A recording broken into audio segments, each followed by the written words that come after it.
मुंबईत मराठी भाषेच्या नावावर उत्तर भारतीयांवर होणाऱ्या हल्ल्यांबाबत राजकीय तापमान वाढते। उत्तर भारतातून रोजीरोटीच्या शोधात मुंबईत येणाऱ्या गरीब मजुरांवर बेदम मारहाण होत असल्याचा आरोप विरोधकांनी केलाय। याच पार्श्वभूमीवर समाजवादी पक्षाचे राष्ट्रीय अध्यक्ष अखिलेश यादव केंद्र आणि राज्य सरकारवर जोरदार शाब्दिक हल्लाबोल करणार आहेत। हिंसक गुंडागर्दी केवळ गरिबांवर होत असून मोठ्या कॉर्पोरेट्सवर मात्र कुणीही हात उगारत नाही। अखिलेश यादव यांनी हा मुद्दा संसदेत उपस्थित करावा अशी मागणी समाजवादी पक्षाकडून केली जात आहे। तर समाजवादी पक्षाचे महाराष्ट्र अध्यक्ष आणि आमदार अबू आझमी यांनी सबका साथ सबका विकास या केंद्र सरकारच्या धोरणावर प्रश्नचिन्ह उपस्थित केले। त्याचबरोबर त्यांनी महाराष्ट्राचे मुख्यमंत्री देवेंद्र फडणवीस यांच्याकडे याबाबत मागणी केली असून या गुंड प्रवृत्तीच्या लोकांवर कठोरात कठोर कारवाई करावी अशी भूमिका त्यांनी घेतली। त्यामुळे या मुद्द्यावर आगामी काळात केंद्र सरकार आणि राज्य सरकारवर राष्ट्रीय दडपण वाढण्याची शक्यता नाकारता येत नाही। या बातमीचा आढावा घेतला आमचे प्रतिनिधी विनोद कांबळे यांनी। यहाँ हर स्टेट में हर स्टेट की अपनी जबान है। गुजरात में गुजराती, महाराष्ट्र में मराठी, केरल में केरल की लैंग्वेज है।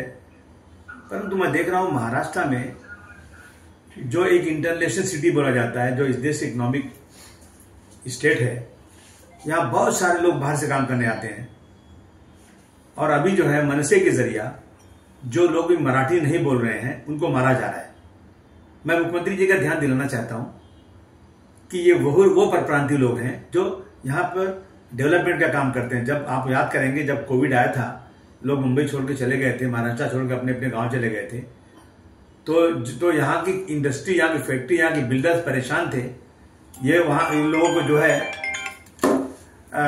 ट्रेन का टिकट, हवाई जहाज का टिकट, बस यहां से फुल करके आप जल्दी आ जाइए, डेवलपमेंट का काम नहीं हो रहा है।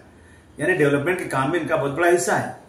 लेकिन इस तरह से गुंडागर्दी करना, पर प्रांतियों को मारना कि तुम्हें मराठी ही बोलना पड़ेगा, मैं समझता हूं कि क्या ये कोई कानून बन चुका है? ठीक है, अगर मराठी बोलना जरूरी है तो मराठी सिखाइए उनको। वो मराठी अगर यहाँ से पढ़े लिखे नहीं, बाहर से और टेम्परेरी यहाँ काम करने आए हैं, तो इस तरह से इनके साथ जुल्म जाति बढ़ती जा रही है। मुख्यमंत्री जी जरा ध्यान दें और इसके ऊपर जो लोग भी ये काम कर रहे हैं उनके ऊपर सख्त कार्रवाई करें। मीरा रोड में जो हुआ ना, उनकी वीडियो भी जारी हुई है, उनकी फोटोज भी है, पुलिस जानती भी है, लेकिन पुलिस ने फिर अनजान लोगों के ऊपर केस लिया, उनके ऊपर केस नहीं लिया, उन पर कार्रवाई नहीं हो रही है। ये जमाने से चला आ रहा है।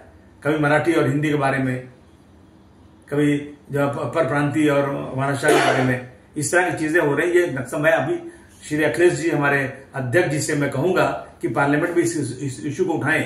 एक तरफ पार्लियामेंट में एक कमेटी है जो हिंदी को प्रमोट करने के लिए काम करती है कि देश में हिंदी में काम हो, सेंट्रल गवर्नमेंट के सारे काम हिंदी में होते हैं, और एक तरफ इस तरह से इस देश के लोगों को मारा जाए, अपमानित किया जाए। रिक्शे वालों को अगर इनको मारना है ना, तो जो बड़े बड़े कारपोरेट जिनके पूरे भारतवर्ष में जिनके बिजनेस से हेड ऑफिस मुंबई में है, इनसे मराठी बोलवाइए ना। इनसे आप नहीं बात करेंगे, आप रिक्शे वालों को, फेरी वालों को, जो बेचारे रोजी रोटी कमाने हैं, उनको मारेंगे। मुख्यमंत्री जी इधर ध्यान देकर के ना इसके ऊपर एक जोरदार तरीके से आप कदम उठाइए और ऐसे लोगों को इनसे लोगों के खिलाफ जोरदार तरीके से केस फाइल होना चाहिए और इनका मुंह बंद होना चाहिए।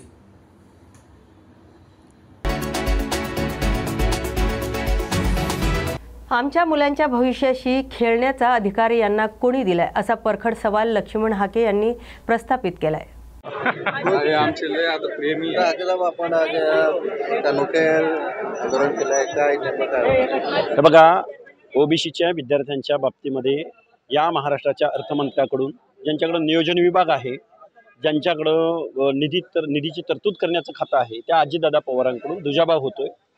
आणि एका बाजूला सारथीच्या विद्यार्थ्यांना वेगळा न्याय, भारतीच्या विद्यार्थ्यांना वेगळा न्याय, आणि दुसऱ्या बाजूला महाज्योतीच्या विद्यार्थ्यांना पैसे नाकारणं, त्यांनी PhD करायची का नाही, त्यांनी अभ्यास करायचा का नाही, हा आमचा साधा सोपा सरळ सवाल आहे।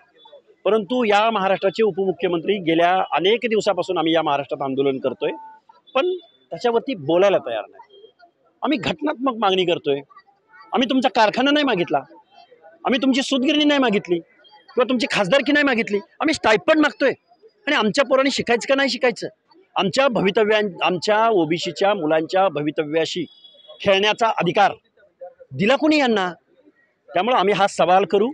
आमच्या महाराष्ट्रातल्या ओबीसीच्या पोरांची जी काही फेलोशिप रखडलेली आहे ती मिळाली पाहिजे, धोरणात्मक निर्णय घेतले पाहिजेत, आम्हाला ओबीसींची वसतिगृह झाली पाहिजेत। अरे सारथीची बिल्डिंग अनेक मजली बिल्डिंग पुण्यामध्ये उभी राहते, महाज्योतीला 1000 स्क्वेअर फुटाचं ऑफिस देताय तुम्ही. हे सवाल आहेत आमचे अजितदादा पवारांसमोर. आज आम्ही अजितदादांना बोलतोय, उद्या आम्ही महाराष्ट्राच्या मुख्यमंत्र्यांना बोलणार आहोत. अतुल सावे यांची भेट घेतली आहे, आपले प्रतिनिधी काय आहे? अतुल सावे बहुजन कल्याण मंत्री यांनी आज आम्हाला शब्द दिलेला आहे, येत्या 3-4 दिवसाच्या कालावधीमध्ये आम्हाला ते मुख्यमंत्र्यांची भेट घालून देणार आहेत.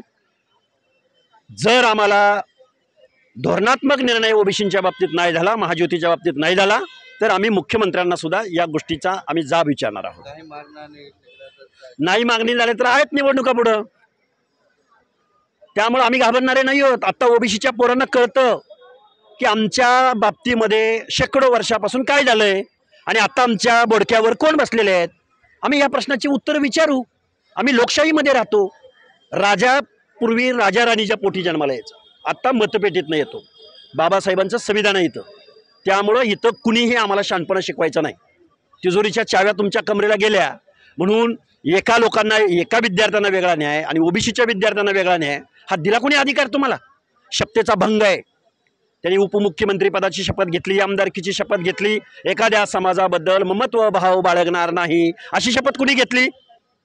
बघ, सारथीच्या विद्यार्थ्यांना 7-7, 8-8 लाख रुपये तुम्ही अकाउंटला जमा करता आणि महाज्योतीच्या पोरांना आज हाऊस निषेध व्यक्त करतोय मी इथं. आज हाऊसमध्ये त्यांनी सांगितलं की आम्ही देणार नाही म्हणून. कसे देत नाहीत तेच आम्ही बघणार आहोत.